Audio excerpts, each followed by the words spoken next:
1, 2, 3, 4, 5, 6, 7, 8, 9, 10, 11, 12, 13, 14, 15, 16, 17 ta. Mana shu 17 ta telefonlarni hozir hammasini sizlarga bitta-bitta video obzorini qilib beraman. Bugun sizlarga bir-biridan ajoyib va qiziqarli bo'lgan telefonlarimizni video obzor qilib beramiz. Video obzorimiz davomida telefonlarning holati, xotira va narxlari bilan tanishishingiz mumkin bo'ladi. Agar videomiz sizga qiziq bo'ladigan bo'lsa, yaxshilab joylashib oling. Biz videorolikimizni boshlaymiz. Videomizni Infinix Note 50 Pro deb nomlangan modeli bilan boshlaymiz. 2005-yilda ishlab chiqarilgan ushbu telefonimiz bugungi kunda har ham sotuvda. Ranglarga bitta e'tibor berib qo'yasiz, neobычный tovlanishlarga baho bering. Juda ham ajoyib ranglarga, jozibador ranglarga burkangan ushbu Infinix Note 50 Pro telefonlarimizni hozirgi kunda bozorda 200-220 dollardan sotib turgan bir paytda biz do'konimizdan 190 dollardan xarid qilsangiz bo'ladi. Holatlari ajoyib holatda, xotiralari operativ tizim 12 GB bo'ladi. Ko'rishingiz mumkin, o'ziga ham yozib qo'yganmiz. Xotirasi esa 256 GB bo'ladi. Korobka dokument zaryadniklari ham bor. Bemalol do'konimizga kelib xarid qilsangiz ham bo'ladi. Ha, aytgancha siz boshqa holatdan turib xarid qilmoqchi bo'lsangiz, quyidagi nomerlarga aloqaga chiqinglar. Telegram orqali bog'lansangiz ham bo'ladi. Sizga BTS pochtasi orqali dostavka qilib yubora olamiz. Taksichi akalarimiz ushbu modelimizni juda ham yaxshi ko'rishadi. Sababi onlaynda ushbu telefonimiz yaxshigina effekt berish bilan juda ham mashhur hisoblanadi. Ko'pchilikning qalbidan joy olishga ulgurgan LGdan Velvet deb nomlangan modelimiz juda ham ajoyib, super ideal holatda, ranglar oppoq, xotirasi 128 GB bo'ladi. Ko'pchilik biladi, LG telefonlari faqatgina bitta sim karta podдержка qiladi. Ushbu telefonimizning narxini 125 dollar qilib belgilab qo'yganmiz. Albatta, batafsil ma'lumotlari va hamma tarafdan suratga olingan rasmlarni Telegram kanalimizga tashlab qo'yganmiz. O'tib bemalol ko'rib, ma'qul keladigan bo'lsa, xarid qilsangiz biz ham mamnun bo'lgan bo'lardik. Agar siz PUBG Mobile o'yin o'ynaydigan insonlar qatoriga kiradigan bo'lsangiz, bu telefon aynan siz uchun. Bu telefon haqida ko'plab qiziqarli memlar tarqalgan. Oh my god. Let's go. Obunachilarimiz orasida Poco modeliga qiziqadiganlar bor. Ushbu Poco F6 Pro'miz ham albatta nazarlaridan chetda qolmaydi. Ko'rishingiz mumkin, xotirasi 512 GB bo'ladi. PUBG'da bemalol 120 FPS da ishlashi mumkin bo'ladi. Operativ tizimi 12+6 ekan. Hech qanday ayb nuqsonlari yo'q. Ishlab turgan telefon. Narxi ham unchalik yomon emas. Har doimgidek batafsil ma'lumot Telegramga o'tib, ko'rib bilib tanishib chiqsangiz bo'ladi. Navbatdagi modelimiz iPad Pro 11 inch, ya'ni M1 chip o'rnatilgan. Xotirasi 512 GB bo'lgan, batareya yo'nqisi 91, zaryad olgan sikl 550 bitta. Ushbu apparatimiz sotuvda PUBG'chilar sevimli iPadlardan biri M1 deb nomlanadi. PUBG'da bemalol 120 FPS da ishlab bera oladi. Atayin obunachilar uchun test qilish maqsadida PUBG yuklab ko'rganmiz. Hozir PUBG'da necha FPS berishini sizlar bilan birgalikda ko'rib chiqamiz. Hozir sizlar bilan birgalikda PUBG'ga kiramiz. FPS-ni ham ishonch hosil qilish uchun buni men o'zim yaxshi bilaman. 120 FPS da bemalol ishlab bera oladi, lekin ishonch hosil qilish maqsadida hozir kirib FPS-ni, ya'ni grafikasini bitta ko'rib qo'yamiz sizlar bilan birgalikda. Aytgancha, bu iPadimiz juda ham arzon narxga chiqadi. Nima sababdan arzonligini hozir batafsil sizlarga tushuntirib aytib o'taman. Hop, nastroykaga kiramiz. Grafikaga o'tamiz. Ko'rishingiz mumkin, Ultra Extreme, ya'ni 120 FPS da bemalol podдержка qilib turibdi. Balansga olib o'tadigan bo'lsak 90 ga aylanib qolar ekan. Plavniga o'tadigan bo'lsak 120 FPS ni bemalol podдержка qila olar ekan. Narxiga keladigan bo'lsak, bozorlarda 450, 430, 480 atrofida sotishyapti. Biz bu apparatimizni 350 dollarga berib yuboramiz. Nima sababdan arzon ekanligini ekraniga qaraganimizda bilinadi. Mana tovlanayotgan joylarni ko'rishingiz mumkin. Mana shu falga. Katta ehtimol stiklo olishgan bo'lsa kerak. Meni taxminim shunday. Egasi ham o'zi bilmasa ekan nima sababdan bunaqa bo'lib qolganligini, yo stiklo almashgan yoki ekran almashgan bo'lishi ham mumkin. Men o'zim точно bila olmadim. O'zim PUBG ni o'ynab test qilib ko'rdim. Hech qanday muammolar yo'q ekan. Siz ham xarid qilganingizdan so'ng 10 kun davomida bemalol test qilib ko'rasiz. Agar ekranda muammosi bo'ladigan bo'lsa, srazu apparatni qaytarib olaveramiz. Shu darajada garantiyamiz bor. Qiziq bo'lsa tezda aloqa chiqib qo'yinglar. Ha, aytgancha, ushbu apparatimizni hamma tarafdan rasmga olingan suratlarini o'zimizning Telegram kanalimizga tashlab qo'yganmiz. To'liq ma'lumotlar bilan birgalikda o'tib bemalol ko'rib, ishonch hosil qilgandan so'ng xarid qilsangiz ham bo'laveradi.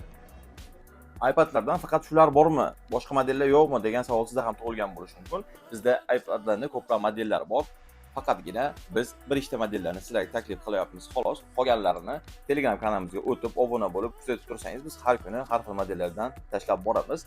O'shanda siz ko'rib, bilib, narxlari va holatlar haqida to'liq ma'lumot olsangiz ham bo'ladi. iPadlarimizni davom ettiramiz. Navbatdagi planshetimiz iPad 6 mini deb nomlanadi. Ko'rib dokumentlar bor, ko'rib turibsizlar. Xotirasi 64 GB batareyaga ega, batareya yomkisi 85% tashkil qiladi. PUBG uchun bu ham 60 FPS da bemalol ishlab bera oladi. Hech qanday ayb nuqsonlari yo'q, ishlab turgan yangiday holatda kelib bemalol xarid qilsangiz ham bo'ladi. Narxga keladigan bo'lsak, ushbu apparatimizni $235 kanalga chiqarib qo'yganmiz. Mana shu videoni tomosha qilayotgan kuzatuvchilar orasida ko'rganlar uchun mana shuni olaman deb aloqa chiqsa $225 ga qilib bera olamiz. Batafsil ma'lumotlarni mana shu Telegram kanalimizdan o'tib ko'rib bilib olsangiz bo'ladi. Faqat iPad emas, kundalik hayot uchun ishlatsa bo'ladigan Redmi Pad SE ni ham sizlarga taklif qila olamiz. Bu sim karta podeshga qiladi, qo'yib bemalol aloqa uchun ishlatsangiz ham bo'ladi, internet uchun ishlatsangiz ham bo'laveradi. Xotirasi 64 GB bo'ladi, ikkita sim karta o'qiydi, qoyil. Planshet bo'lib ikkita sim karta o'qishi bu noodatiy holat hisoblanadi. Ushbu apparatimizning narxi $120 ga berib yuboriladi. Hech qanday nuqsonlar yo'q. Batafsil ma'lumot Telegramda bo'ladi albatta, har doimgidek. Androidda ham PUBG o'ynash mumkinmi deb so'raganlar uchun Xiaomi Pad 6 ni taklif qila olaman. PUBG da bemalol 120 FPS ishlata olasiz. Xotirasi 6 ga 128 GB bo'ladi. Global versiya, Wi-Fi da ishlaydi. Telefonimiz o'ziga ham PUBG da 120 FPS ishlashiga ham garantiyasini qilib beramiz. Ushbu apparatimizning narxi $200 ga chiqadi. Har doimgidek ma'lumotlar Telegram kanalimizda. Hozirgi kunda juda ham oldi sotisi ko'p bo'layotgan telefonlardan biri iPhone 13 Pro hisoblanadi. Biz ko'rishinglar mumkin, iPhone 13 Pro deb nomlangan modellarimiz oppoq va blue rangidagilardan bor mavjud. Barchasini to'liq ma'lumotlarni Telegram kanalimizga tashlab qo'yganmiz. Bu Telegram haqida qayta sizlarga eslatayotganligimiz sababi Telegram kanalida sizga barcha ma'lumotlarni berish, suratlarni tashlab berish oson bo'ladi. Shu sababdan Telegram kanaliga o'tib, ma'lumotlarni shu yerda olsangiz bo'ladi. Narxlar ham yozib qo'yilgan. Bu telefonlarimiz hozirgi kunda trendda bo'lyapti, juda ham kamyob bo'lyapti. Biz do'konimizda esa juda ham ajoyib narxda, hech qanday ayb nuqsonlar bo'lmagan imekalar o'tkazib qo'yilgan telefonni yaxshi narxda xarid qilsangiz ham bo'ladi. iPhone telefonlari haqida gap borar ekan, ko'pchilik iPhone telefonini narxini juda ham qimmat deb hisoblashadi. Bizda iPhone telefonlaridan juda ham arzon narxdagilar ham mavjud. Ha, XS ni hozirgi kunda $100 ga ham topish mumkin. Bu telefonimiz bozorda odatda $140, $150 gacha sotiladi. Bizdagisini $100 ga sotishligimizning sababi ekrani almashtirilgan, lekin ishlab turibdi. Hatto turtollari ham bor, ko'rishinglar mumkin. Batareya foizi 98% tashkil qiladi. Hop, ichidagi batafsil ma'lumoti XS RAM region 64 GB xotiraga ega. Imekalar o'tkazib qo'yilgan, hech qanday aybi nuqsonlari yo'q. Tayyor. Shunday sim kartani qo'yasiz, ishlatib ketaverasiz. Agar qiziq bo'ladigan bo'lsa, tez aloqa qilib qo'ysangiz bo'ladi. Mana shu XSimiz $100 ga oppoq rangdagisini berib yuborishga tayyormiz. Agar sizga $100 ga iPhone XS telefoningiz ma'qul kelmagan bo'lsa, unda siz uchun o'zi juda ham yaxshi sifatli, lekin narxi esa arzon bo'lgan iPhone 13 Pro ni taklif qilamiz. Arzon narxdagi iPhone 13 Pro'imiz arzon chiqishligining sababi o'ziga yozib qo'yganmiz, ya'ni Face ID ishlamaydi. Shu sababdan arzonga berib yuboriladi. Ushbu telefonimizda ekran gersi 120 Hz bo'ladi. PUBG da ham 120 FPS da bemalol ishlab bera oladi. Syomka qilib ishlatib yuradiganlar uchun juda ajoyib variant. Batareya foizi 72% tashkil qiladi. Xotirasi 128 GB LL amerikanskiy region bo'ladi. Syomka uchun bemalol ishlatib tursangiz bo'ladi. Sababi kino effektlari bor, kameralar cho'tka ishlaydi. O'yin uchun ishlataman desangiz ham, masalan PUBG uchun 120 FPS da bemalol ishlab bera oladi. Boshqa hech qanday ayb nuqsonlar ishlab turgan tayyor apparat, imekalarni ro'yxatdan o'tkazib qo'yilgan. Ushbu apparatimizni biz do'kondan $305 ga xarid qilib ketsangiz ham bo'laveradi. Narx qimmat bo'lmasin, lekin ko'rinishi qimmat telefon effektini berib tursin deganlar uchun ajoyib yechim. Mana telefonlarni bitta ko'ring. Sizlarga XR ni taklif qilaman. Ko'rinishi iPhone 8 Pro bo'ladi, korpus qo'yilgan bo'ladi. Ichi esa iPhone XR telefonini ichi bilan bir xil bo'ladi. Sababi XR telefoniga mana ko'rishinglar mumkin yozib qo'ygan 8 Pro korpusini bosib yuborilgan bo'ladi. Bularni ishlashi XR qanday ishlasa shunday ishlab bera oladi. Ko'rinishi mana shunaqa chiroyli, font uchun bemalol xarid qilib ishlatsangiz bo'ladi. Xotirasi 128 GB, batareya yomkisi adashmasam 79% bo'lishi kerak edi. Ha, shunda 79%. Xohlasangiz mana bunaqa ko'k rangidan, xohlasangiz oppoq rangidan bor. Narxlariga keladigan bo'lsak, $160 ga bunisini beramiz, 128 GB xotira, $150 ga esa bunisini beramiz, 64 GB xotira, yomkislari bir xil. Ushbu telefonimizni ko'ringlar. 8 Pro olish uchun budjet kamroq bo'ladigan bo'lsa, faqat mana shuni xarid qilib ishlatib tursangiz ham bo'laveradi. Zato ko'rinishi 8 Pro effektini berib turadi. Bularning ham hech qanday ayb nuqsonlari yo'q. Imekalar tayyor ro'yxatdan o'tkazib qo'yilgan. Narxlarini bilib oldingiz. Qiziq bo'lsa, quyidagi nomerlarga bemalol aloqaga chiqing. Boshqa viloyatdan turib xarid qilmoqchi bo'lsangiz, bemalol dastavka qilib beramiz. Bu tarafdan muammosi yo'q. Albatta, telefonni qo'lingizga olganingizdan keyin to'lovni amalga oshirsangiz ham bo'laveradi.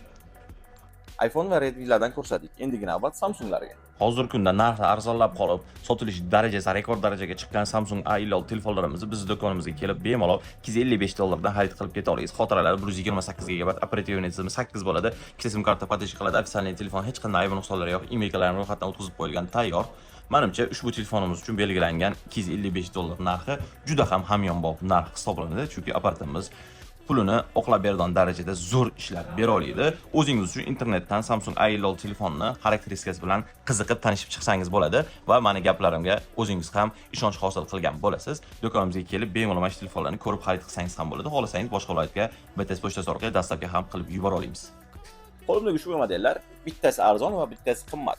Nima sababdan bular narx farq qilishini esa videomiz davomida bilib olasiz. Bittasi arzon va bittasi qimmat deb sizlarga taklif qilayotgan telefonlarimizning farqi mana bu qimmati bo'ladi. Ya'ni $250 ga beriladi. Ushbu telefonimiz Koreya uchun ishlab chiqarilgan, o'ziga ham yozib qo'yganmiz. Xotirasi 12 256 GB. O'zbekistonda hali ishlatilmagan, Koreyadan shu yerga yetib keldi va bizning vitrinamizga qo'yildi. Hatto o'zini zavodskiy plyonkalari ham turibdi. Odam ko'rsa ko'zi yayratadigan chiroyli holatda turibdi. Shu sababdan narxi biroz qimmatroq. Arzoni esa O'zbekistonda ishlatilgan, qo'ldan xarid qilganmiz. Bu telefonimizda biroz ekranda soyasi bor, ya'ni pechati bor. Narxi ham shunga yarasha arzon chiqadi. Nech pul deb so'raganlar uchun $199 ga berib yuboramiz. Tanlov o'zingizda. $250 ga ideal ishlatilmagani, $199 ga biroz ishlatilgani pechati bor, lekin narxi arzoni. Kelib bemalol xarid qilib, baraka qilib, o'z ko'zingiz bilan ko'rib, qo'lingiz bilan ushlab, so'ng baraka qilib olib ketsangiz ham bo'ladi. Samsungdan A90 deb nomlangan modelimiz ko'rishinglar mumkin. Holat ajoyib holatda saqlanib qolgan ekan. Koreya uchun ishlab chiqarilgan. Bitta sim karta podeshka qiladi. Hech qanday ayb nuqsonlari yo'q. Xotirasi 6 ga 128, bitta sim karta o'qiydi. Emailkasini ro'yxatdan o'tkazib qo'yilgan tayyor. PUBG'da bemalol 60 FPS ishlatishingiz mumkin bo'ladi. Batafsil ma'lumotlarni albatta Telegram kanalimizdan topsangiz bo'ladi. Telegram kanaliga o'tib, A90 deb qidirib, mana shu telefonni barcha qo'yilgan, hamma tarafdan olingan suratlarni ko'rib, bemalol ishonch hosil qilgan holatda xarid qilishingizni tavsiya qilib qo'ygan bo'lardim. Samsung telefonlaridan avvalroq ishlab chiqarilganlarini xotirasi 512 GB ga juda ham kam topiladi. Xuddi shunaqasi bizda bor. So'nggi bo'lib ko'rsatilgan telefonimiz Samsung S10 deb nomlanadi. Xotirasi 512 GB, ikkita sim karta podeshka qiladi. Bu ham Koreya uchun ishlab chiqarilgan bo'ladi. Koreyskiy telefonlar odatda bir sim karta bo'ladi, lekin bu telefonimiz ikkita sim karta. Sababi bu telefonlarni kompyuter orqali ikkita sim karta qilib qo'yiladi. Emailkasi change, ya'ni root bo'ladi. Shu sababdan ayrim ilovalar podeshka qilmasligi mumkin. Ya'ni qaysi ilovalar bank ilovalari asosan PayMe, Click, Humo, Uzcard, yana qanday TBC bank, Uzum bank shunaqa banklarni podeshka qilmasligi mumkin, lekin kundalik hayotda ishlash uchun juda ham yaxshi apparat hisoblanadi. Narxi o'sha aytganimizdek $120 ga qilib beriladi. Hech qanday ayb nuqsonlari yo'q, garantiyasi bilan albatta. Mana shu videoda ko'rsatilgan barcha telefonlarimizni o'zimizning Telegram sahifamizga ham batafsil ma'lumotlar bilan tashlab qo'yganmiz. O'tib ko'rib bemalol ma'lumotlarga ega bo'lgan holda xarid qilsangiz ham bo'ladi. Albatta ushbu videomizga like bosib, kanalimizga obuna bo'lgan bo'lsangiz, obuna bo'lib qo'yishingizni so'ragan bo'lardim. Bu bizga katta motivatsiya bo'ladi. Bundan keyin videolarda ham sizlarga ajoyib telefonlarni olib chiqishga harakat qilamiz. Bizning manzil Namangan shahar Texnopark 84-do'kon. Keling, ko'ring, baraka qilib xarid qiling. Sizlarning do'konimizda qolamiz.